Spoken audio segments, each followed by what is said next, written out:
Je n'avais pas vraiment reposé depuis des semaines.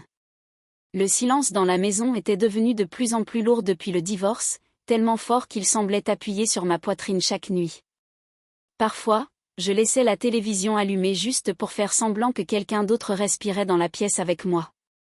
Liam n'était pas censé être là.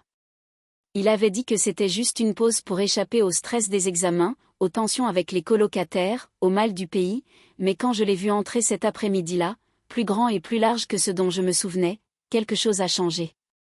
Il m'a serré dans ses bras plus longtemps que d'habitude, et peut-être que ce n'était rien, ou peut-être que c'était la façon dont je me suis accrochée juste un instant de trop. Nous sommes tombés dans un rythme silencieux.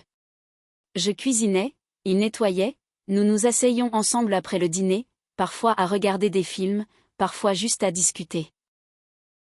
J'essayais de cacher à quel point sa présence me manquait, mais il m'a vu à travers tout ça de toute façon. Une nuit, alors que je me tenais à l'évier, perdu dans mes pensées, Liam est venu derrière moi et a entouré ma taille de ses bras. « Ça va ?» a-t-il demandé, sa voix à peine au-dessus d'un souffle.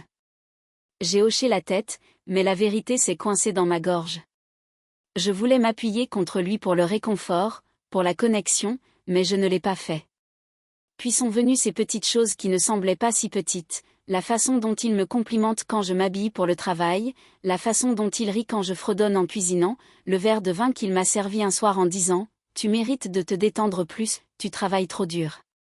J'ai rejeté ça comme un acte de gentillesse, un fils essayant de remonter le moral de sa mère, mais une partie de moi continuait à rejouer dans ma tête la façon dont il m'a regardé en disant cela. Une nuit, j'étais à moitié endormie quand j'ai entendu la porte grincer. J'ai senti le matelas se déplacer, une présence silencieuse à mes côtés. Je me suis dit que je rêvais, mais je pouvais sentir la chaleur près de moi, une main flottant près de la mienne, ne touchant pas, juste assez proche pour que je le sente.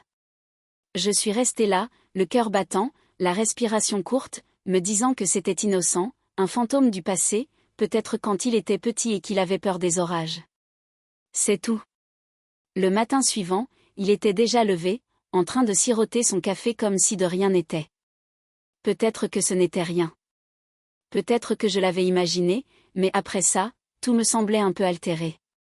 La façon dont sa main effleurait mon dos quand il passait près de moi dans la cuisine, la façon dont son regard s'attardait quand il pensait que je ne regardais pas. J'ai commencé à remarquer des choses, à trop me soucier de mon apparence quand j'étais près de lui. Je me suis dit que j'étais juste seule, que j'en faisais trop, que le chagrin et la haine